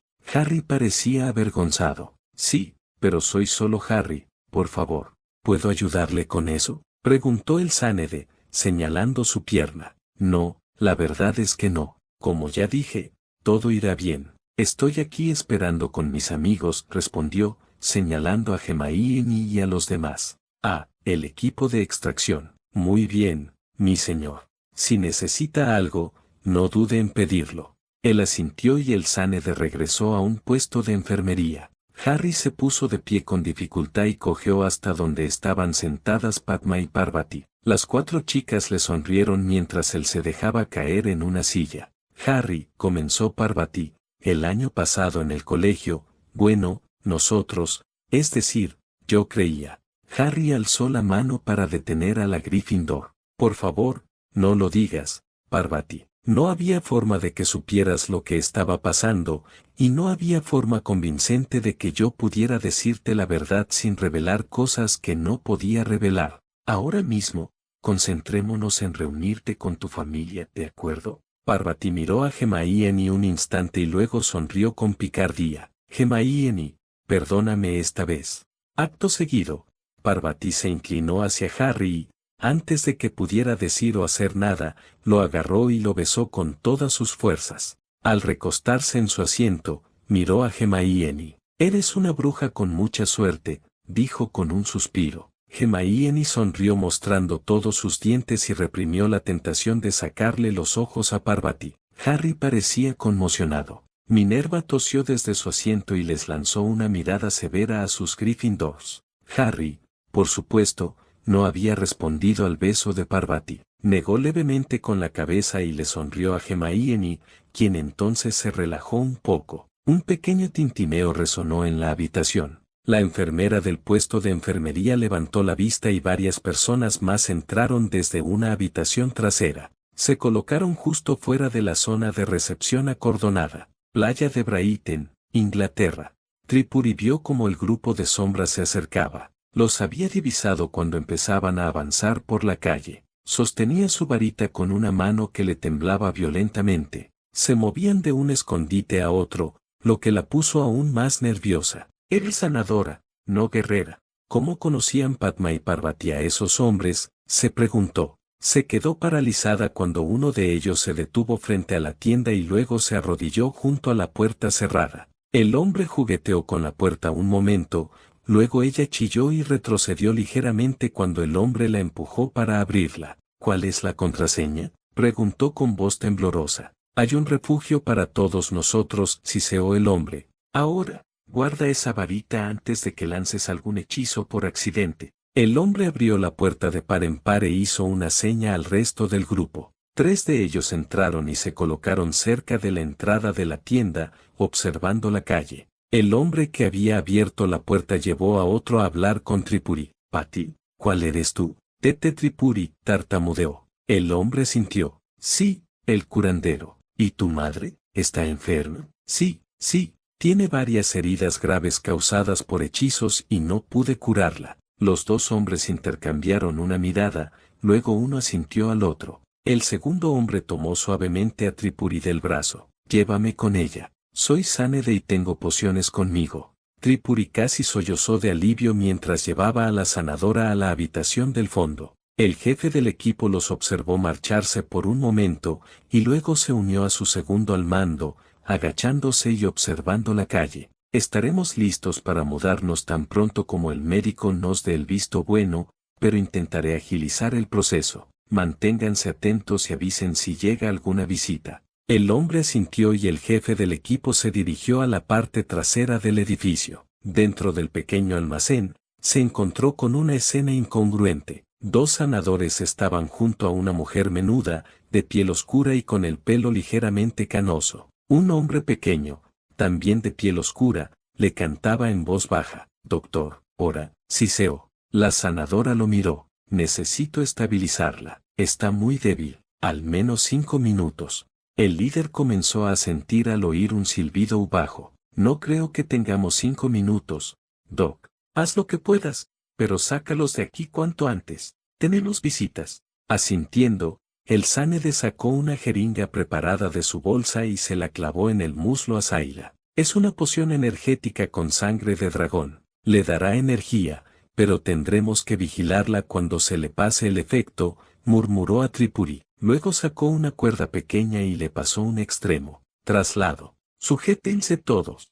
Desde la parte delantera de la tienda se oyó un grito, seguido del sonido de múltiples hechizos siendo lanzados, incluyendo varios maleficios explosivos. El Sanede vio que todos sujetaban la cuerda, tomó la mano de Sayla y activó el traslador. Un fuerte silbido alertó al resto del equipo de su partida y, acto seguido, desaparecieron. En la sala, reinó el caos. 2 escuadrones de captura se habían aparecido en la calle. El destello mágico de la varita de Doc bastó para revelar su escondite. En cuestión de segundos, los 2 grupos de mortífagos se desplegaron y abrieron fuego contra la tienda. El jefe del equipo salía del almacén cuando la fachada del edificio explotó y su tercer hombre cayó desplomado. Se lanzó sobre un mostrador y rodó hasta estar lo suficientemente cerca como para poner a su hombre a salvo del fuego enemigo. Acto seguido, se unió a los suyos y respondió al fuego contra los mortífagos. Dicen que el tiempo se dilata o se comprime, según las circunstancias. Para los hombres del equipo de rescate, el tiempo pareció ralentizarse, convirtiéndose en una batalla interminable de insultos y réplicas. Les pareció que habían pasado horas antes de oír el agudo silbido proveniente del cuarto trasero. En realidad, apenas habían transcurrido 60 segundos. El líder del equipo no perdió tiempo. Sacó un pequeño silbato plateado de debajo de la camisa y lo activó 3 veces. Luego, acercó a su hombre herido y observó cómo el resto del equipo se alejaba mediante trasladores antes de activar el suyo. Hospital Haven.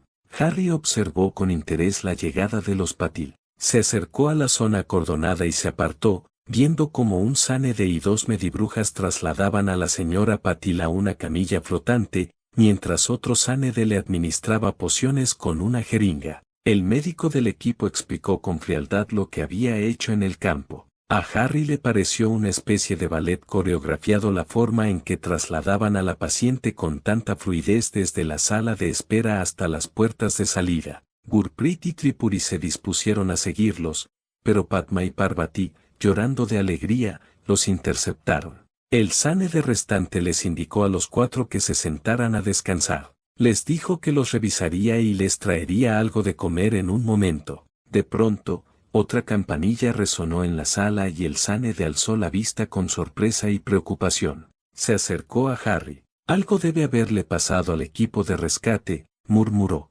Antes de que Harry pudiera responder, 2 hombres aparecieron en la zona. Uno parecía estar bien, pero el otro sufría claramente los efectos de la maldición, pues se inclinó para vomitar. Un segundo después aparecieron 2 hombres más, uno de ellos sujetando al otro. El jefe del equipo tuvo dificultades para bajar suavemente a su hombre al suelo. «Por Merlín», exclamó el Sanede, y se apresuró a examinar al hombre. «Necesito ayuda», gritó un instante después, con la esperanza de atraer a algunos de sus colegas mientras empezaba a coger vendas y pociones de un carro cercano. «Dime qué debo hacer», insistió Harry, dejando caer su bastón a un lado. El Sanede lo miró de reojo y le puso una venda en las manos. «Coloca esto sobre la herida de la pierna y presiona con todas tus fuerzas. Tiene varias hemorragias importantes que debemos detener». Harry tomó la venda, la colocó sobre la pierna del hombre y presionó con fuerza. La venda se tiñó de rojo sangre al instante. El SANED atendía frenéticamente a su paciente, deteniendo la hemorragia de una herida en el cuello y luego atendiendo una herida en el pecho. Un momento después, dos sanadoras irrumpieron por la puerta trasera y acudieron en su ayuda. Una de ellas apartó suavemente a Harry. Otra bruja conjuró una camilla y lo trasladaron a la trastienda.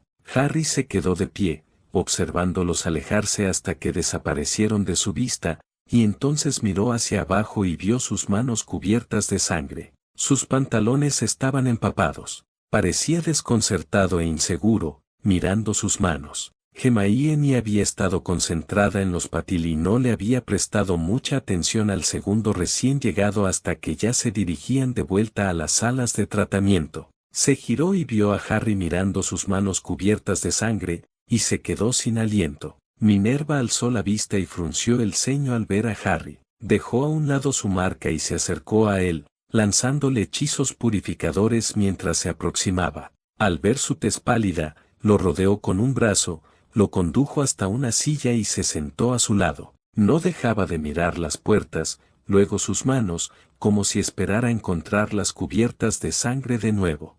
Harry, dijo ella suavemente, ¿estás bien? Frunció el ceño confundido y negó con la cabeza. No estoy seguro, profesor. No sé qué debería sentir ahora mismo. Alzó la vista cuando las puertas se abrieron de nuevo y el líder del equipo de extracción salió con expresión sombría. Sus ojos brillaron al reconocer a Harry y se acercó a él y a Minerva. Quiero darle las gracias, mi señor. Intentó ayudar a Willy, pero estaba demasiado gravemente herido, dijo el hombre en voz baja. Harry se estremeció y le temblaron las manos. El hombre le puso una mano en el hombro a Harry. Willy conocía los riesgos, señor. Todos los conocemos. Asumimos los riesgos porque es lo correcto. Mire, dijo, señalando a los Patil. Era lo correcto y Willy habría querido morir haciendo lo correcto.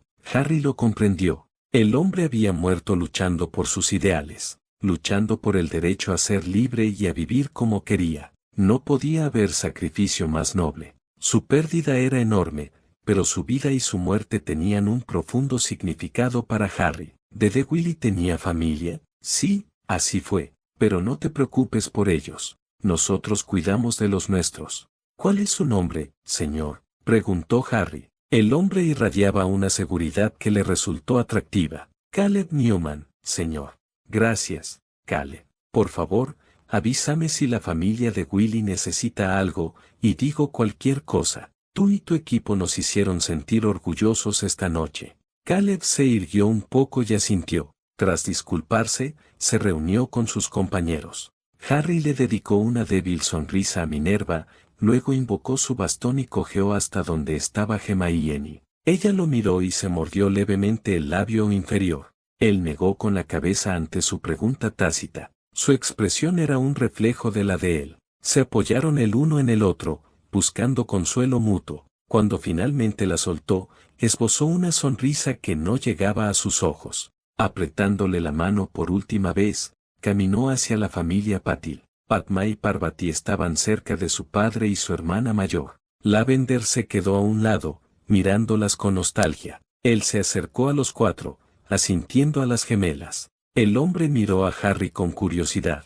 Papá, dijo Padma, este es Harry Potter. Él es el responsable de sacarnos a todos de Gran Bretaña y de reunirnos de nuevo. Gurpreet pareció sorprendido, luego sonrió ampliamente y estrechó la mano de Harry. Harry asintió y le sonrió al hombre mayor, pero no pudo evitar notar que Lavender rondaba por un lado del grupo. Todos parloteaban mientras se lanzaban preguntas de un lado a otro. Cuando Harry logró captar la mirada de Gurpreet, le hizo un gesto para que se apartara. Lo condujo hasta la estación de enfermería. El SANED echó un vistazo a la expresión del rostro de Harry y decidió buscar otra cosa que hacer. Harry le indicó al hombre mayor que se sentara y luego le sonrió con dulzura. Señor Patil, antes que nada, no quiero alarmarlo, ya que usted y su familia son más que bienvenidos aquí en Haven, pero quisiera hablar con usted sobre otra situación, una en la que tal vez pueda ayudarme. Ah, sí, preguntó Gurpreet con cautela. Sí, señor. Mientras usted y su familia estuvieron desaparecidos, sus hijas y su amiga, Lavender Brown, se apoyaron mutuamente. Sus hijas trataban a Lavender como a una hermana más, y ella las trataba a ellas de la misma manera. Desafortunadamente, la familia de Lavender vivía en Amesbury. Los ojos de Gurpreet se abrieron de par en par al comprender. Conozco a Lavender, señor Potter. Es una buena chica. Se detuvo cuando un Sáned entró en la habitación y lo miró expectante. Harry sonrió y le indicó que fuera a hablar con el Sánede. Señor Patil, su esposa descansa cómodamente y está fuera de peligro. Permanecerá aquí en el hospital unos días más. Usted y su familia podrán verla en unos minutos, pero solo por un breve tiempo, dijo el Sánede con una amplia sonrisa. Tripuri y los gemelos corrieron hacia su padre y lo abrazaron aliviados. Gurpreet miró a Harry un instante, le guiñó un ojo y luego se volvió para sonreírle dulcemente a Lavender. Lavanda, ven, hija mía. Iremos a ver a Sayla juntas, dijo, extendiendo la mano. Lavender se quedó estupefacta. Cuando Parvati la abrazó, se derrumbó y lloró sobre su hombro. Otro par de brazos aparecieron cuando Gurpreet las abrazó a ambas. Harry observó a la familia, ahora más numerosa, por un instante. Luego, por primera vez desde el rescate, su sonrisa iluminó sus ojos. Se giró para reunirse con Hermione cuando Lavender lo detuvo. Lo abrazó, le besó la mejilla y le susurró su gratitud antes de regresar corriendo con su familia. Cuando se encontró frente a Hermione, Minerva y Fidias, todos le sonreían. Hermione se acercó a él y le besó la mejilla. Bien hecho, Harry, exclamó Fidias. Minerva asintió con aprobación. Nos apareceremos de vuelta en la mansión, Harry. Sé lo mucho que te duele la pierna, le dijo Hermione. No discutió. Buenas noches, profesores, dijo, y luego desapareció, llevándose a Hermione con él. Fidias parpadeó y miró a Minerva. ¿Había salas antiaparición en el hospital? Preguntó. Sí que los hay, Fidias, pero él es Harry, dijo encogiéndose de hombros. Ah, bueno, eso lo explica, dijo el pequeño profesor con una risita. Mansión Padfoot. Harry se apareció con ambos en su habitación y entró al baño para darse un baño caliente. Hermione lo observó con expresión preocupada. Estaba segura de que se disgustaría mucho una vez que llegaran a casa y se quedaran solos. Después del baño, salió y le pidió prestada su mochila de lectura para buscar algo que leer. Luego se sentó a la mesa donde solían desayunar y hojeó el libro. Acosar. ¿Estás bien? Te noto. Diferente, después de esta noche, dijo con vacilación. Harry cerró el libro y se quedó mirando por la ventana, contemplando el césped oscuro durante un rato sin decir nada. Ella estaba a punto de levantarse e ir hacia él cuando él empezó a hablar. Toda mi vida mis manos se han bañado en la sangre de otros. Toda mi vida, Hermione, mis padres, Cedric, Sirius, errores y miembros de la orden cuyos nombres ni siquiera conozco. Esta noche mis manos estaban cubiertas con la sangre de ese miembro del equipo de extracción y ¿sabes qué? Por fin me di cuenta de que no era yo quien se bañaba las manos en sangre. No, es Voldemort. Claro que tuve algo que ver con lo que le pasó a Willy esta noche y debo cargar con parte de la culpa, pero la mayor parte le corresponde a Voldemort. Se puso de pie y caminó hacia la ventana. Mirando hacia la oscuridad, negó con la cabeza. No, la mayor parte de esto es culpa de Voldemort, y de sus mortífagos. ¿Qué vas a hacer?, preguntó, temerosa de su respuesta. Había esperado lágrimas, ira o furia, cualquier cosa menos esta extraña calma.